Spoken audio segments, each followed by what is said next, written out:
Rajya Sabha TV का ये बेहद ख़ास प्रोग्राम है गुफ्तगू, और गुफ्तगू में आज हमारे साथ हैं जाने माने फिल्म एडिटर वामन भोसले, जिन्होंने सैकड़ों हिट फिल्मों की एडिटिंग की है।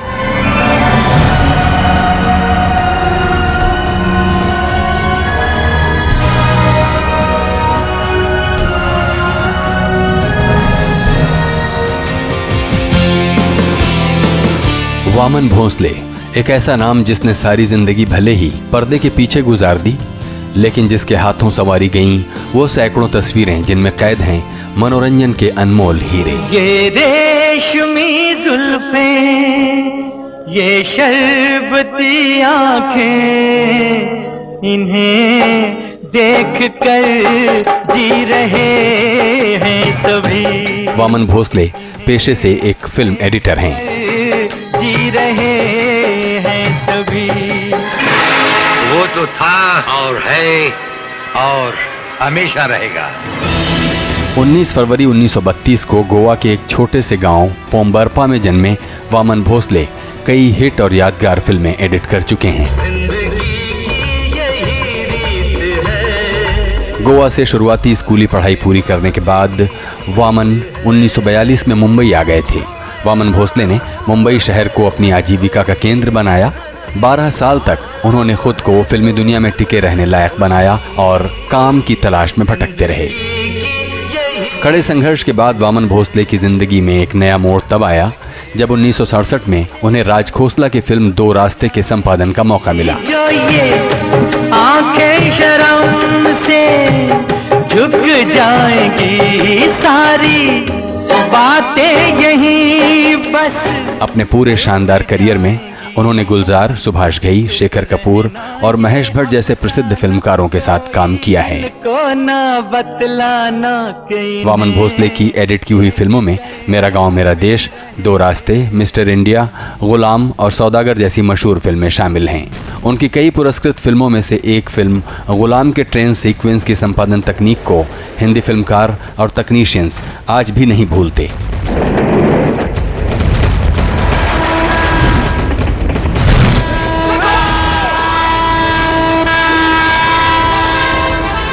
अपने आधी सदी लंबे फिल्म करियर में 235 फिल्मों को अपने हुनर से संवारने वाले वामन भोसले भारतीय सिनेमा के इतिहास में सबसे अच्छे और कामयाब फिल्म संपादकों में गिने जाते हैं। बहुत बहुत स्वागत है वामन जी प्रोग्राम में। हमें बताइए कि ये जो एडिटिंग का काम करने के लिए ही आप आए थे बम्बई कि आप एडिटिंग करेंगे, क्या कुछ सीख के आए थे? कुछ बचपन के बारे में बताइए, क्या यात्रा क्या रही आप? नहीं, मैं गोवा में एसएससी पास करने के बाद मैं बॉम्बे में आया था, कुछ काम करूँगा और अपना चला लूँगा पेट पानी। और बाद में ऐसे सोचते सोचते हमारे एक पहचान के गांव के श्री DN पै करके उस टाइम के बहुत बड़े एडिटर थे, तो और मेरे पिताजी के ज़रा पहचान वाले थे वो, तो उनका नाम लेके मैं उनके पास गया और बोला मुझे आपके साथ सीखना है, आपके अंडर। उन्होंने मुझे अप्रेंटिस रखा बॉम्बे टॉकीज़ में, और 5-6 महीने के बाद मुझे फिल्मिस्तान में 1953 में एज एन असिस्टेंट करके हमारा नौकरी पे रख दिया, और मैं वहाँ पर फिल्मिस्तान में लास्ट टाइप असिस्टेंट था। अभी हम बहुत जल्दी फिल्मिस्तान पहुँच गए। हमें बताइए कि ये कहाँ से आप आए, मतलब, और आपके पिता क्या करते थे और ख़ुद आप पढ़ाई करके क्या आए थे?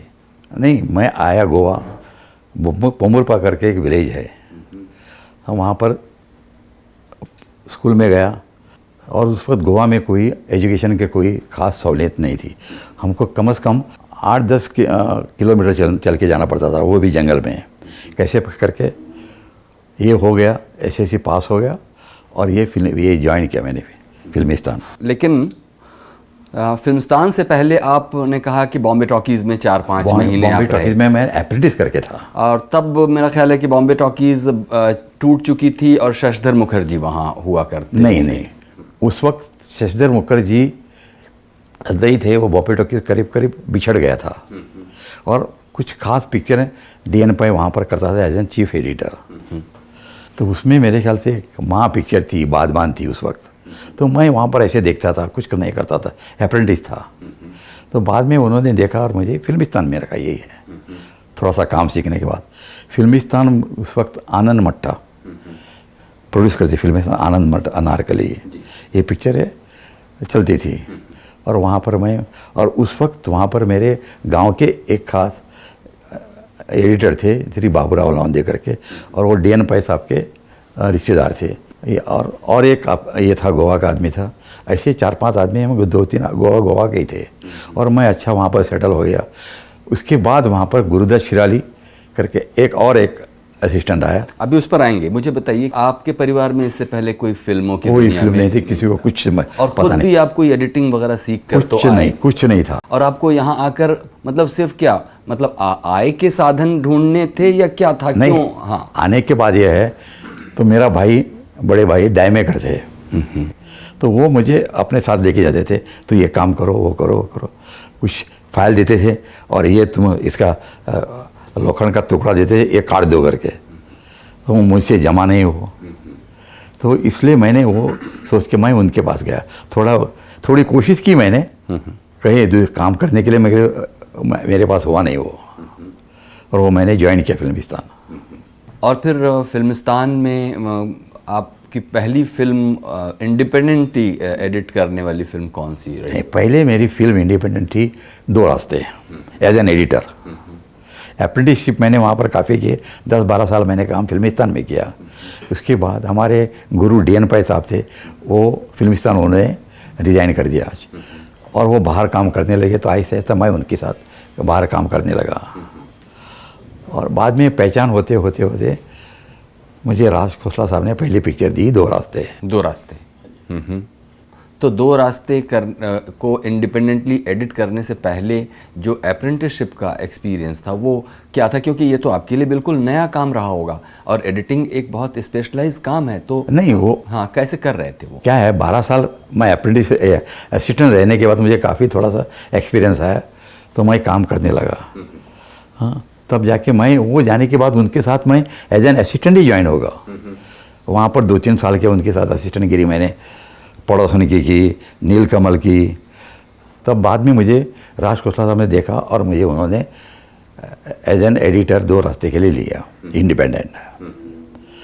और वो मेरी किस्मत से वो पिक्चर सुपर डुपर हो गई। छुप गए सारे नजारे, ओए क्या बात हो गई। तूने काजल लगाया दिन में रात हो गई, तूने काजल लगाया दिन में रात हो गई। मिल गए नैना से नैना, ओए क्या बात हो गई। मिल गए नैना से नैना, ओए क्या बात हो गई। दिल ने दिल को पुकारा, मुलाकात हो गई। दिल ने दिल को पुकारा, मुलाकात हो गई। उसके बाद मुझे राज खोसला साहब का दो रास्ते मिलने के बाद RK नायर साहब की पिक्चर मुझे मिली, इंतकाम। वो पिक्चर लेट शुरू हुई थी, मगर पहले रिलीज हो गई, और वो भी हिट हो गई। तो थोड़ा सा हमारा बाद में हमारे पास प्रोड्यूसर काफ़ी आने लगे। ऐसे ही ज्योति स्वरूप थे उसके परवाना के डायरेक्टर, उनको पिक्चर मिली, वो भी हमको मिलने लगी। तो मैं डायरेक्टर का भी ये एडिटर बन गया, और प्रोड्यूसर का भी एडिटर बन गया। जो प्रोड्यूसर पिक्चर ये प्रोड्यूस करते थे ना, वो मुझे बोलते थे एडिटर हमारा रहेगा, वामन गुरु। तो ऐसे करके सब हमारा सब ये हो गया। काफ़ी पिक्चर हमारे पास आने लगी, काफ़ी डायरेक्टर भी आए हमारे पास, by the grace of God.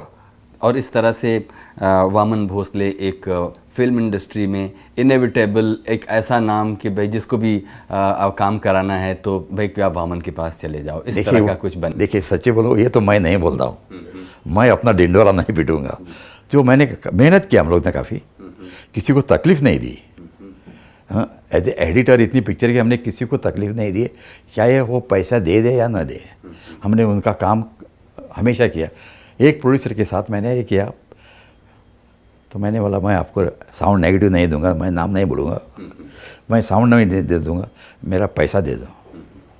उस वक्त गुरुदत्त जी वो पिक्चर में नहीं थे, उन्होंने बीच में छोड़ दिया। तो बाद में इंडिपेंडेंट मैं ही करने लगा, और वो नेगेटिव मैंने रखी साउंड की।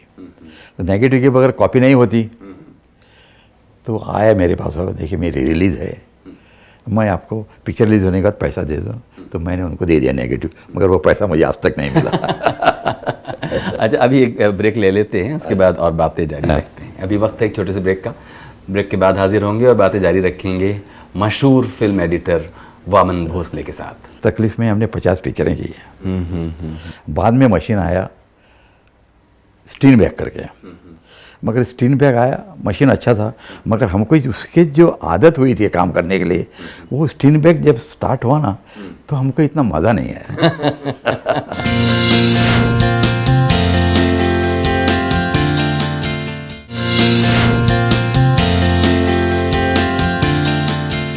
स्वागत है एक बार फिर से प्रोग्राम गुफ्तगू में। आप हैं आज वामन भोसले के साथ, जो आधी सदी से भी ज़्यादा मशहूर फिल्मों की एडिटिंग में लगे रहे। वामन जी, मुझे बताइए कि अप्रेंटिसशिप के दौरान फिल्म एडिटिंग होती क्या चीज़ है? इसको आप जब सीखने लगे तो अब हमें कैसे याद करके बताएंगे? कुछ एक आध ऐसे किस्सों से हमें बताइए कि धीरे धीरे ये जो एडिटिंग की दुनिया थी आपके सामने खुलने लगी, क्योंकि वो तो एक ऐसा काम है जो आप सीख कर नहीं आए थे। कुछ एक्सपीरियंस बताइए ना। उस वक्त का जब अप्रेंटिस थे ना, वो बहुत अभी ज्वाइन मारना होता ना फिल्म को, तो फिल्म है ना दोनों साइड में पहले स्क्रैप करना पड़ता था। फिल्म को 2 साइड होती थी, एक इमल्शन एक ग्लेस। इमल्शन स्क्रैप पड़ना पड़ता था, ग्लेस भी स्क्रैप पड़ना पड़ता था, और ऐसा दोनों बराबर पकड़ के उसमें सीमेंट बोलते हैं हम लोग, जो वो लिक्विड होता है, उसमें थोड़ा सा एसिड भी रहता है, तो उसमें ऐसे हाथ लेके छोड़ते थे और वो जॉइन मारते थे। वो आज के किसी को पता नहीं चलेगा। ये ऐसे काफ़ी मैंने ऐसी 50 पिक्चरें की है। और वो मोविला था पहले, मोविला करके ऐसा मशीन था, ये छोटा सा इतना सा मशीन था और स्क्रीन इतनी थी। तो एक साइड 2 उसके पैडल थे, एक पिक्चर का पैडल दबाने से पिक्चर चलती थी और एक पैडल दबा से साउंड चलता था। हाँ, सेपरेट अगर चाहिए तो, और कंबाइन हो तो पैडल ये करने का दबाने का दोनों चलते थे और हम देखते थे। अच्छा, उसका मशीन का आवाज़ इतना होता था कि डायलॉग क्या है आपको समझ में नहीं आता था। अच्छा, हाँ, क्यों? आवाज़ बहुत पुरानी मशीन थी और रिवर्स आता था तो ऐसा आवाज़ आता। तो वहाँ पर हम 2 स्टैंड लगाते थे, जब चलते थे रोल ना तो 2, एक पिक्चर एक साउंड, और वो चलते थे। रिवर्स आने के लिए पीछे एक आदमी रहता था उसको पकड़ने के लिए, कहीं फट ना जाए। उस वक्त पिक्चर भी पट करके फटती थी, तो वो ऐसा पकड़ता, यहाँ पर एक आदमी वाइंड करता था। ऐसे तकलीफ में हमने 50 पिक्चरें की है।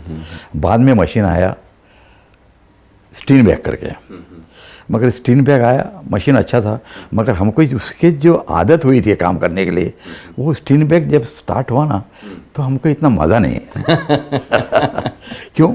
वहाँ पर क्या, मोविला पे हमको खड़े रहने पड़ते थे और ऐसे झुक के देखने पड़ते थे। एक यहाँ पर डायरेक्टर देखता था और बाकी दूसरा आदमी कोई देख नहीं सकता था, क्योंकि छोटी स्क्रीन थी, 2 सर आए तो तीसरा आदमी देखेगा क्या? हाँ, देखिए आपने मूवीओला की बात की, आपने स्टीनबैग की बात की। ये सारी मशीनें उधर विदेश से ही आ रही थी और यहाँ तो कुछ बनता नहीं था ना। नहीं, वो विदेशी, सब मशीन विदेशी आए थे। हाँ। मगर वो मशीन उसको बैठे वो बहुत सहूलियत थी। हाँ, वो ठीक है, लेकिन मशीन कहीं से भी आए, काम तो इंसान को करना है। हाँ। और इंसान अपने हिसाब से कुछ, जैसे कहते हैं कि इंडिजिनसली डेवलप्ड कुछ ट्रिक्स निकाल लेता है कि मशीन का जो बिहेवियर है उसको देखते हुए हम उसके साथ कैसे एक रिदम कैसे बनाएं। तो कुछ जुगाड़ भी एक कोई चीज़ होती है। उस मतलब कुछ ऐसा ट्रिक, कोई ऐसा नहीं, ऐसे उसमें ट्रिक नहीं होती थी। उसमें हमको क्या करते, चलने के बाद हम रोल देखते थे पहले, बाद में हम मार्क करते थे। वो मार्क करने का तो हमारा पर्टिकुलर एक सिग्नल रहता था, ऐसा मार्क करने का, ये पोर्शन रहने का, ऐसा ऊपर गया इतना तक रहने का। वो देख के हमारा असिस्टेंट वो काटता था बराबर, मगर उसमें ऐसा ट्रिक ऐसी कोई नहीं होती थी। जो चलती थी पहले ऐसा काम करते थे, वही तरीके से काम करते थे। सिर्फ उसमें एक आया, जो हम जॉइंट मारते थे ना, वो स्प्लाइसर आया। जॉइनिंग स्प्लाइसर। उसमें क्या है, अब उसमें एडहेसिव नहीं लगाना था, बल्कि एडहेसिव लगा हुआ था और सिर्फ आपको हाँ पुश करना वो था। सब नहीं, किसके नहीं, वो सेपरेट था। अच्छा। जॉइनिंग स्प्लाइसर था ना, वो सेपरेट। अच्छा। उसके इसके साथ उसको कोई कनेक्शन नहीं था, स्टीन बैग का था वो। जब हम काटते थे ना सेपरेट मशीन पे लेके, तब वो दोनों पिक्चर दोनों लगाने का जो पोर्शन वो क्या है स्टार्ट बिगिनिंग का, वो इसमें डालने का स्प्लाइसर में, उसको टेप लगाने का, टेप स्प्लाइसर बोलते थे उसको। टेप लगाने के बाद क्या आसान होता था, अगर वो जॉइन आपको खोलना पड़ तो आप खोल भी सकते तो आप खोल भी सकते हैं। हाँ। तो उस ज़माने में और भी क्या होता था, डबिंग चलते थे वक्त हम लूप बनाते थे, एक ऐसा रोल होता और वो चलता था। सुभाष जी ने मुझे एक बात बोली थी कि मैं उनकी पिक्चरें कर रहा था। हाँ, मैं कालीचरण से उनके त्रिमूर्ति तक किया। तो बाद में ये एविड आया। एविड उन्होंने मुझे बोला, देखिए सोमन साहब, ये अभी एविड है। मुझे उन्होंने ये भी बोला था, आपको एविड सीखने के लिए मैं मद्रास भेजता हूँ, आप वहाँ पर सीख के आइए। मेरी उम्र भी थी, मुझे बच्चे भी बोलने लगे, बहुत हो गया। क्यों, मैं काम करता था ना, मैं डे नाइट काम करता था। सुबह जाएगा, रात को 2-2:30 बजे आता था घर। ये कंटिन्यूस चलता था मेरा। एक सेकंड संडे होता था, वो कंपलसरी छुट्टी थी इंडस्ट्री के लिए। वो एक दिन सेकंड संडे है छुट्टी मिलती थी कि सैटरडे हम लोग फुल नाइट करते थे, क्योंकि काम भी लोगों का करना पड़ता है। उनको प्रोड्यूसर का अगर वक्त से अगर काम नहीं मिला तो फ़ायदा क्या है, उनको भी उस वक्त प्रोड्यूसर को पिक्चर दिखा के धंधा करना पड़ता था। आज का ज़माना वो नहीं है। अभी वक्त है एक छोटे से ब्रेक का। ब्रेक के बाद हाजिर होते हैं और बातें जारी रखते हैं वामन भोसले के साथ, जो कि मशहूर फिल्म एडिटर रहे हैं। नहीं, मुझे ऐसा लगता था मैं जो करता हूँ मैं बेटर है। ये हर एक का होता ना, वो बोलता नहीं, मगर अपने आप को कुछ सेटिस्फाई तो होते थे। देखिए, मैं कोई बुरा कोई अच्छा मैं ये नहीं बोलता, मैं अच्छा ये भी नहीं बोलता हूँ।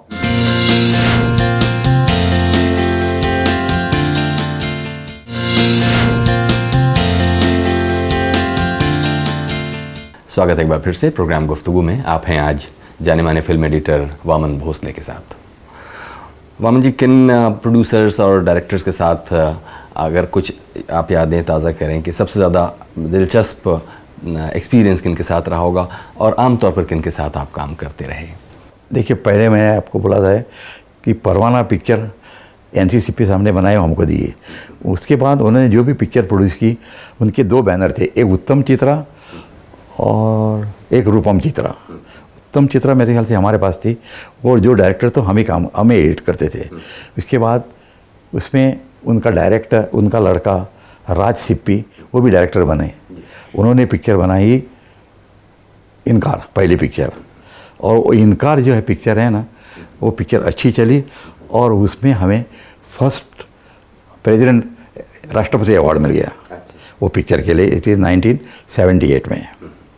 उसके बाद एनएनसीपी साहब ने जो भी पिक्चर बनाई जिसके साथ, वो सब एडिटर हम ही थे। जैसे कि सुभाष जी ने पहले उनकी पिक्चर बनाई कालीचरण, पर बाद में सुभाष जी ने पिक्चर जितने बनाई वो हमें मिली, प्लस उनकी भी पिक्चर हमको मिलती रही इसकी एनएनसीपी के साथ। बाद में गुलजार साहब को उन्होंने लिया, गुलजार साहब ने जो भी पिक्चर प्रोड्यूस डायरेक्ट की वो हमको ही मिली। ऐसे करके हमारे एक एक प्रोड्यूसर बढ़ता गया, प्लस वो डायरेक्टर बाद में आता तो वो भी हमको मिला। जैसे दत्त साहब थे, दत्त साहब के साथ मैंने यारी दुश्मन एक की, उनकी एक रॉकी की, दर्द का रिश्ता और ये आग कब बुझेगी, ये पिक्चरें की है। अच्छा, मेरी एक बड़ी जिज्ञासा है कि आपके दौर में एक फिल्मों में हम देखते हैं कि जब वो क्रेडिट रोल चल रहा होता है तो उसमें साउंड में मंगेश देसाई का नाम अक्सर हमको देखने को मिलता है। मतलब हर दूसरी फिल्म में, हर तीसरी फिल्म में उन्हीं का नाम देखने को मिलता है। आपके साथ कैसा, मतलब आप कैसे उनको याद करते हैं?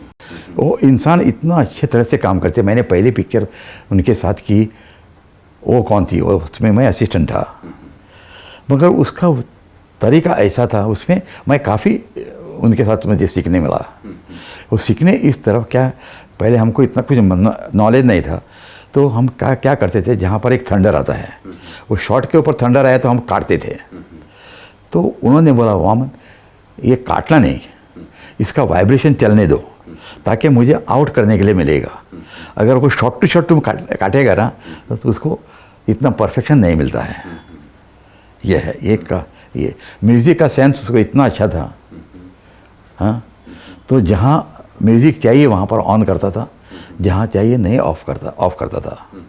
ये उसको बहुत, और वो पता भी नहीं चलता था कब ऑफ किया कब ऑन किया। ये आज के सभी लोग बोलेंगे मैं उससे बड़ा हूँ, ये हूँ। देखिए बड़ा कोई नहीं है, जो काम अच्छा किया है वही बड़ा होता है। हमें बताइए वामन जी कि ये जो एडिटिंग का जो काम है, एक फिल्म में एडिटर जिसको आमतौर पर सिर्फ क्रेडिट रोल में उसका नाम आता है, लेकिन कितना इम्पोर्टेंट काम अगर है वो देखा जाए तो हाँ, कैसे आप कहेंगे अपने काम के इम्पोर्टेंस को, कैसे आप आर्ग्यू करेंगे? देखिए काम हर आदमी अपने अपने तरीके से करता है, अपना एक तरीका था करने का। हमको जो चाहिए, हम डायरेक्टर हमारे साथ बैठते थे, कभी हम भी काम करते थे। रवि टंडन साहब थे हमारे साथ, वो भी डायरेक्टर थे।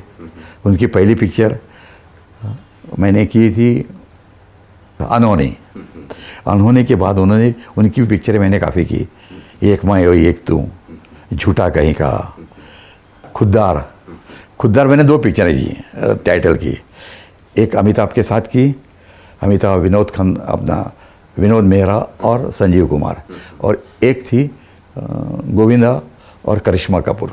ऐसे पिक्चर में एडिटर का काम बहुत होता है, पर किसी को मालूम नहीं। कोई बहुत से पूछते एडिटिंग क्या है, ज्वाइन करने का ना। हाँ जबकि देखिए ये माना जाता है कि ऐसे फिल्म डायरेक्टर्स जो खुद एडिटर रहे, उनकी फिल्मों में बिल्कुल एक अलग तरह का असर है।